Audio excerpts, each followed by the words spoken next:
Thank you sir. అలాగే ఈ కార్యక్రమానికి మన కళాశాల vice principal Ravishankar Sharma sir గారిని వేదికగా ఆహ్వానిస్తున్నాం.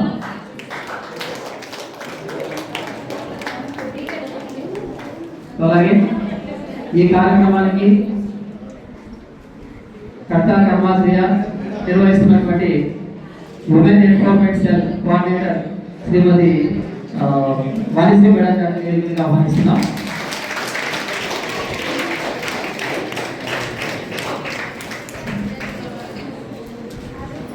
Thank you madam.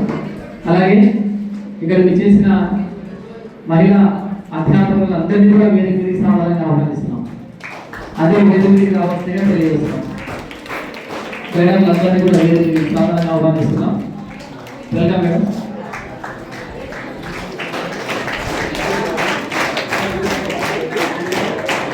అమ్మాయి కాదమ్మా మేడం గారికి మేడం గారు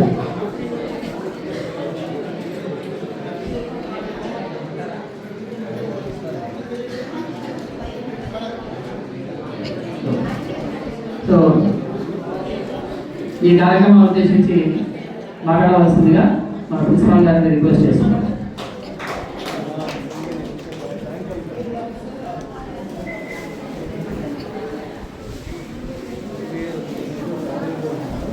Once again, good morning to all of you.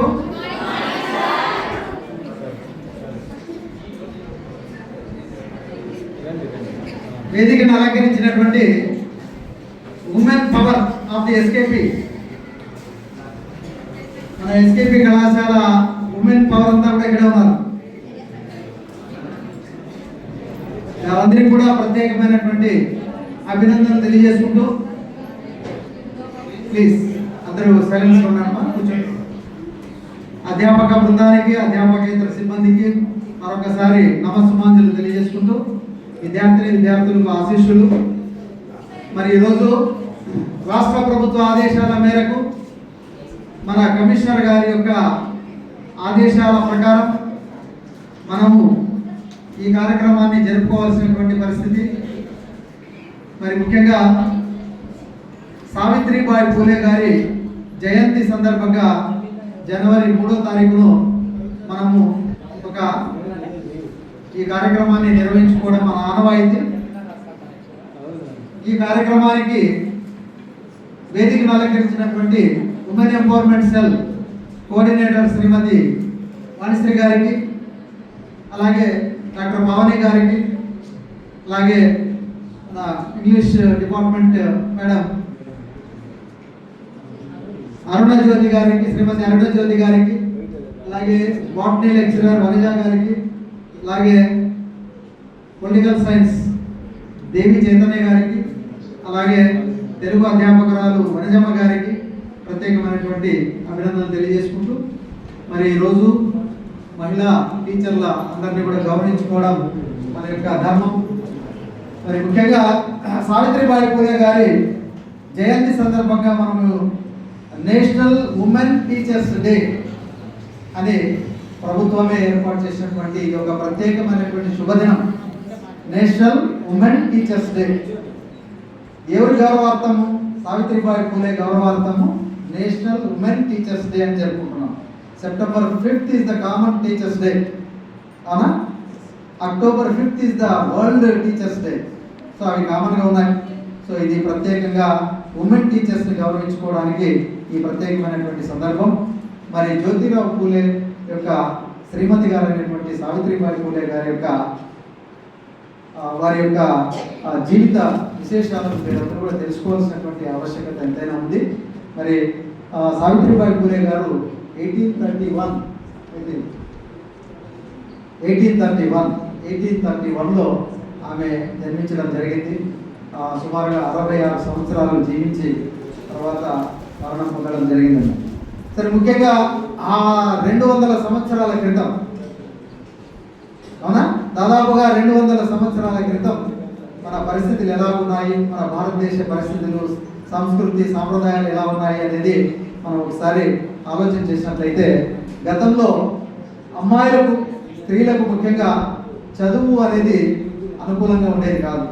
చదువుకోవడానికి అవకాశాలు చాలా చాలా తక్కువగా ఉండేవి. అటువంటి పరిస్థితుల్లో అప్పటికే ఒక సోషల్ రిఫార్మర్ ఎవరు జ్యోతిరావు పూలే గారు. జ్యోతిరావు పూలే గారు చాలా రిఫార్మర్, సోషల్ రిఫార్మర్. సో ఆయన సతీమణిగా ఆమె చదువు ప్రారంభించింది. అప్పటి వరకు చదువు లేదు. 9 ఏళ్ళ 10 ఏళ్ళ వయసులోనే వివాహం జరిగింది. బాల్య వివాహాలు ఇవన్నీ కూడా సర్వసాధారణం ఆ కాలంలో. అటువంటి సందర్భంలో మరి ఎటువంటి చదువు లేకుండా వివాహం అయిన తర్వాత జ్యోతిరావు పూలే గారి యొక్క ప్రమేయం చేత ఆయన ఒక పట్టుదలతో సావిత్రిబాయి పూలే గారు చదువుకోవడం ప్రారంభించారు. అలాగే టీచర్ ట్రైనింగ్ కూడా పొందడం జరిగింది. టీచర్ ట్రైనింగ్ అయిన తర్వాత మొట్టమొదటిసారిగా ఒక స్కూల్ని ప్రారంభించారు. అప్పటి పరిస్థితుల్లో అమ్మాయిలు చదువుకోకూడదు, అమ్మాయిలకు ఎటువంటి చదువు అవసరం లేదు, చిన్న వయసులోనే వారికి పెళ్ళిళ్ళు వివాహాలు జరిపేయడం ఇవన్నీ జరుగుతుండేవి. ఒకవైపేమో బాల్య వివాహాలు, ఒకవైపేమో చిన్న వయసులోనే వితంతువులు కావడం, ఇలాంటి చాలా అసాంఘికమైనటువంటి అసౌకర్యమైనటువంటి కార్యక్రమాలు జరుగుతున్నటువంటి సందర్భంలో సావిత్రిబాయి పూలే గారు చాలా ముందు ఆలోచనతో ఆమె ఈ బాల్య వివాహాలను అరికట్టాలి, చదువు ఉండాలి, అమ్మాయిలందరికీ కూడా చదువు ఉండాలి అనే ఉద్దేశంతో స్కూల్ ప్రారంభించారు. ఆ విధంగా దాదాపుగా పూణే ఆ పరిసర ప్రాంతాలన్నింటిలో మహారాష్ట్రలో దాదాపుగా 50 పాఠశాలలు ఏర్పాటు చేశారు. ఆ పాఠశాలలు ఏర్పాటు చేసి చదువు చెప్పడానికి ఆమె ప్రయత్నం చేస్తుంటే అనేక రకాలైనటువంటి అవమానాలు చేశారు అప్పుడు ఉన్నటువంటి సంఘం. ఆ సంఘం అలా ఉండేది ఆ కాలంలో. అమ్మాయిలకు చదువు అవసరం లేదు అనే పురుష ఆధిక్యతతో ఉన్నటువంటి సంఘం కాబట్టి అప్పుడు అమ్మాయిలకు స్త్రీలను గౌరవించేది చాలా తక్కువ ఆ సమయంలో. అటువంటి పరిస్థితుల్లో అనేకమైనటువంటి అవమానాలను ఎదుర్కొని కూడా సావిత్రిబాయి పూలే గారు బాలికా విద్య కోసం చాలా కృషి చేసినటువంటి మొట్టమొదటి టీచర్గా కొనియాడుతున్నాం. మన దేశంలోనే మొట్టమొదటి మహిళా టీచర్గా సావిత్రిబాయి పూలే గారిని మనము గర్వంగా చెప్పుకోవాల్సినటువంటి పరిస్థితి అన్నమాట. సో అటువంటి సావిత్రిబాయి పూలే గారి యొక్క జన్మదినం సందర్భంగా మరి మహిళా మాతృమూర్తులందరినీ కూడా మనం గౌరవించుకుంటున్నాం. అదేవిధంగా ఈ శుభదినాన మరి ముఖ్యంగా మనం ఈరోజు ఇంత అడ్వాన్స్డ్ స్టడీస్ మనం వెళ్తున్నాం. అమ్మాయిలంతా కూడా చాలా చాలా అడ్వాన్స్డ్ స్టడీస్ కూడా వెళ్తున్నాం. వైపు వైద్య రంగంలో అయితేనేమి, ఇంజనీర్స్ అయితేనేమి, పైలట్స్ అయితేనేమి. సో ఇంత ముందంజగా రావడానికి కారణం అప్పట్లో 200 సంవత్సరాల క్రితం సావిత్రిబాయి పూలే గారు ఒక అడుగు ముందుకేశారు. ఒక పునాదిలాగా మీ అందరికీ కూడా ఒక మంచి దారి చూపించినటువంటి వారిలో సావిత్రిబాయి పూలే గారిని మనం గుర్తించుకోవాల్సినటువంటి అవసరం. ఈ శుభదినాన సావిత్రిబాయి పూలే గారికి మనం మరొక వారు జయంతి శుభాకాంక్షలు తెలియజేసుకుంటూ మీ అందరికీ కూడా మంచి భవిష్యత్తు పొందాలని ఆశిస్తూ thank you. Women empowerment cell వారికి ధన్యవాదాలు తెలియజేసుకుంటూ థ్యాంక్ యూ. మార్పును ఆస్వాదిస్తూ ఈ యొక్క సమాజంలో స్త్రీలకు కూడా ప్రత్యేకమైన మంచి స్థానం ఉంది అని నిరూపించినటువంటి మహిళా మూర్తులు మన కళ్ళ ముందున్నారు.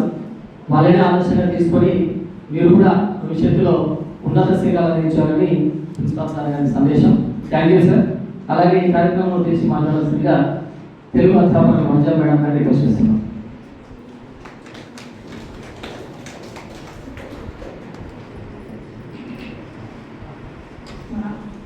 కళాశాల principal sir doctor Lakshmi sir గారికి మరియు మహిళా అధ్యాపకులు అందరికీ శుభోదయం.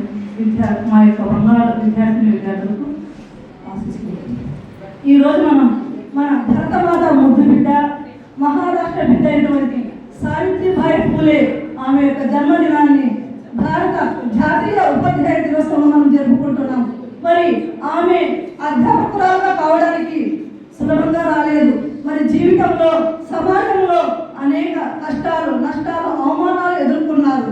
మరి ఆమెకు అతి చిన్న వయసులో 9 సంవత్సరాల వయసులో పెళ్ళయింది. ఇక్కడ ఆమె గొప్ప ఉపాధ్యాయురాలుగా కావడానికి తన వెనుక మరి ముఖ్యంగా జ్యోతిరావు పూలే గారి యొక్క కృషి ఎంతో ఉంది. మరి మన గొప్ప సంఘ సంస్కృతి అయినటువంటి జ్యోతిరావు పూలే గారు సమాజంలో మార్పు తీసుకోవడం వల్ల ఆనాడు సూత్ర కులాలైనటువంటి మహిళలకు కానీ బాలికలకు కానీ ఎలాంటి విద్యా అవకాశాలు ఉండేవి కాదు. మరి సంఘాన్ని మార్చాలంటే ముందు మనలో మార్చాలి. అంటే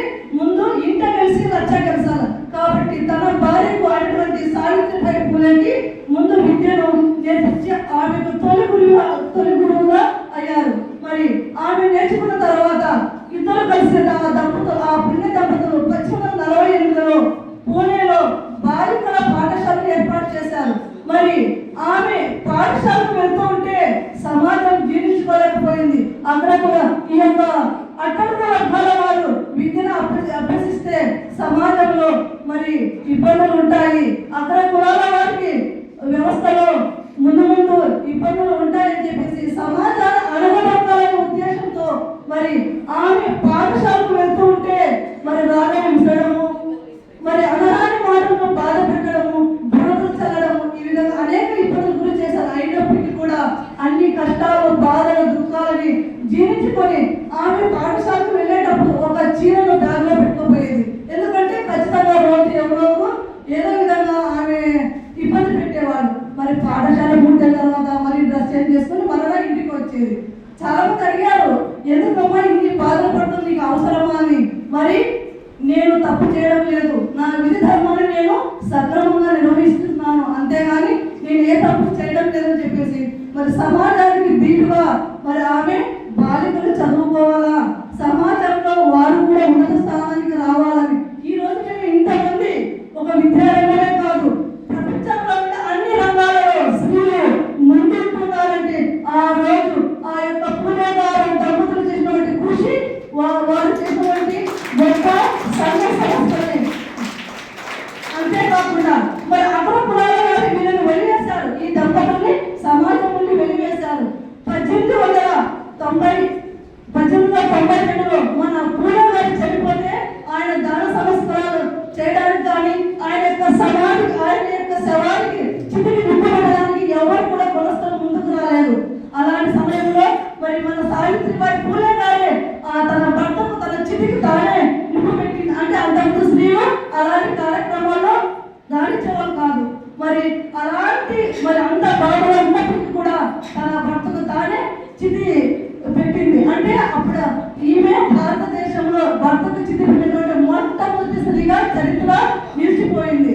ఈమె సమాజంలో ఒక గొప్ప సంఘ సంస్థని మరి ఒకవేళ ఈమె కనుక ఈ దంపతులు కనుక సమాజంలో లేకపోయింటే ఈ రోజు కూడా మన మహిళా వ్యవస్థ మరి ఎంత అట్టడుగు స్థాయిలో ఉండిపోయేదో. కాబట్టి మన భారతదేశంలో ఉండే ప్రతి బాలిక, ప్రతి మహిళ ఖచ్చితంగా ఈ దంపతులకు జీవితాంతం రుణపడి ఉంటామని చెప్పేసి ఈ అవకాశం ఇచ్చిన మా కళాశాల ప్రిన్సిపాల్, మహిళా అధ్యాపకులందరికీ పేరు పేరున నా ధన్యవాదాలు తెలియజేసుకుంటాను.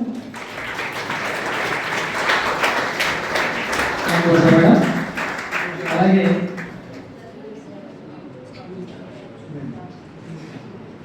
సో ప్రేరణ విద్యార్థుల సైడ్ నుంచి ప్రేరణ అమ్మాయిని పిలుస్తున్నాం.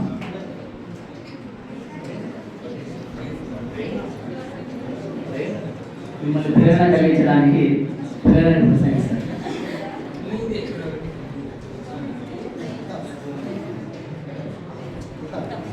Good morning to respected principal sir and all other dignitaries. First of all, a happy Women's Teachers Day to all our women's teachers.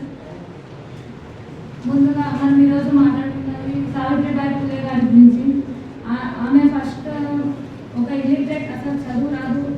ఆమె తన భర్త ద్వారా జ్యోతిరావు పూలే ద్వారా విద్యను కొనసాగించి నేర్చుకున్నది ఇంకా ఇతరులు కూడా నేర్పించింది. అందులో ఆమె 1831లో పూణేలో జన్మించారు. ఆమె 1848లో మొదటిగా బయటవాడ పూణేలో మొదటి పాఠశాలను స్థాపించారు. తర్వాత ఆమె ఎంతో మందికి సహకరించి ఎంతోమంది గర్ల్స్ ఎంపవర్మెంట్ని పెంపొందించారు. ఎంతోమందికి తన గురించి ఎన్ని మాటలు చెప్పిన women's caste discrimination, child marriages, ఇంకా ఎన్నో వాటికి మనం ఎంతోమందిని ముందుకు నడిపించారు. ఎంతోమంది ఎన్ని మాటలు అన్నా తను మాత్రం ముందుకు వెళ్తూ మనలాంటి ఎంతోమందికి ఇప్పుడు స్ఫూర్తిగా గావించారు. ఇలాంటి ఆమెను స్మరించుకోవడానికి నేను ఎంతో గర్వపడుతున్నాను. మాకు ఇలాంటి అవకాశం ఇచ్చిన ప్రతి ఒక్కరికి ధన్యవాదాలు. ఆమె తెలుగు వ్యాధితో వేదిక అలంకరించినట్టు వేదిక ముందున్న ప్రజలకు తోటి విద్యార్థులు అందరికీ శుభోదయం. First of all happy national women's teachers day ma'am. ఇక్కడ ఉన్న మనకు స్టేజ్ మీద ఉన్న మన మేడం వాళ్ళు మరియు ఇక్కడ హాజరు కాని మేడం వాళ్ళందరూ మనకు ఆదర్శమే, ముఖ్యంగా మన ఉమెన్స్కి. నేనేమంటానంటే ఇందాక మనకు పి ఉషాలో ప్రోగ్రామ్స్ మనకు తీసుకొచ్చారు సారీ. ఆ ప్రోగ్రామ్స్ అన్నింటినీ ఇప్పుడు మనం ఇక్కడ నేర్చుకోగలుగుతున్నాము అంటే అలాంటి వాళ్ళు ఆ రోజు తీసుకున్న స్టెప్ అదే. సావిత్రిబాయి పులే గారు ఎన్ని అవమానాలు ఎదుర్కొన్నా కూడా లేదు, నేను రెస్పాన్సిబిలిటీ తీసుకొని నా తర్వాతి తరానికి చదువు అందించాలి, ముఖ్యంగా ఆడపిల్లలు చదువుకోవాలి. ఒక అమ్మాయి చదువుకుంటే ఒక ఇల్లు చదువుకున్నట్టే, ఆడపిల్లకి చదువు వచ్చిందంటే ఇంట్లో ప్రతి ఒక్కరు చదువుకున్నట్టే అని చెప్పేసి ఆ రోజు స్టెప్ తీసుకొని ఫార్వర్డ్ అయ్యి మొత్తం మన ఇప్పుడు చదువుకుంటున్నాం. ఇక్కడ ఈ రూమ్లో కూర్చున్న ప్రతి అమ్మాయి మన ముందు సక్సెస్ అయిన మన మేడం వాళ్ళు మనందరూ కూడా మనకు ఆదర్శమే అనమాట. మీరు మనకు అలాంటి వాళ్ళు ఎంతో మంది ఫైట్ చేసి ఇచ్చిన ఈ అవకాశాన్ని వాడుకొని మనం కూడా మేడం వాళ్ళతో స్టేజెస్కి వెళ్దాము అని వెళ్ళాలని కోరుకుంటున్నాను. నాకు ఇంతటి అవకాశం ఇచ్చిన పెద్దలకు మరియు మీ అందరికీ నా యొక్క హృదయపూర్వక నమస్కారం, ధన్యవాదాలు.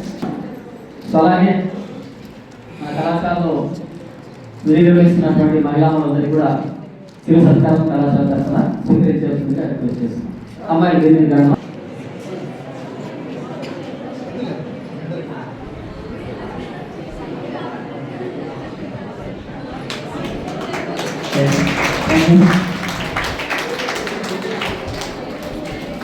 ఇదే ప్రేరణతో సమాజంలో ఉన్న అలాగే మన ఇంట్లో ఉన్న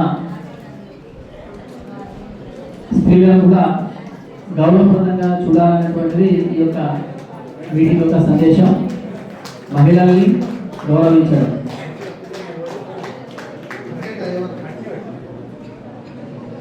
నెక్స్ట్ అమ్మా.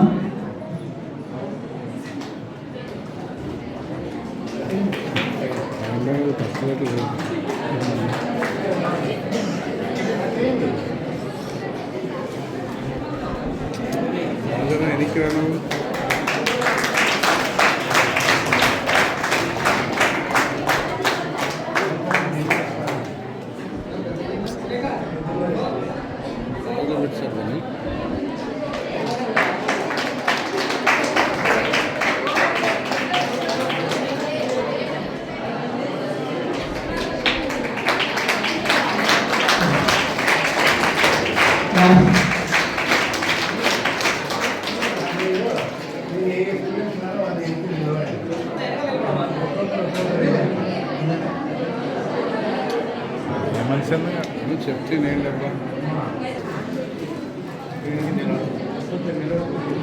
సార్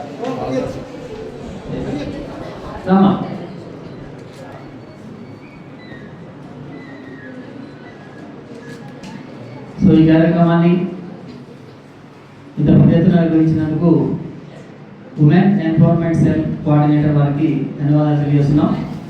అలాగే ఈ ప్రోగ్రామ్ని ఇచ్చేసి విలువైన సందేశాన్ని అందించిన ప్రిన్సిపల్ సార్ గారికి కూడా ఉమెన్ ఎంపవర్మెంట్ సెల్ తరఫున ధన్యవాదాలు తెలియజేస్తున్నాం. అలాగే వేదిక మీద ఉన్న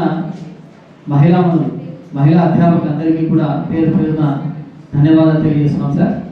అలాగే ఈ కార్యక్రమాన్ని ఎంతసేపు ఓపిక విన్న విద్యార్థులందరికీ కూడా ధన్యవాదాలు తెలియజేస్తున్నాం. అలాగే ఈ కార్యక్రమాన్ని ఇచ్చేసిన పాత్రికేయ మిత్రులందరికీ కూడా ధన్యవాదాలు తెలియజేస్తున్నాం సార్. Thank you. అలాగే ఈ యొక్క ప్రోగ్రామ్ని కవర్ చేస్తున్న మీడియా కోఆర్డినేటర్ రాజశేఖర్ గారికి అలాగే మన రాఘవేంద్ర గారికి కూడా ధన్యవాదాలు చేస్తున్నాం. అలాగే యాంథోనీ సార్ కూడా ధన్యవాదాలు తెలియజేస్తున్నాం sir. Thank you. Thank you.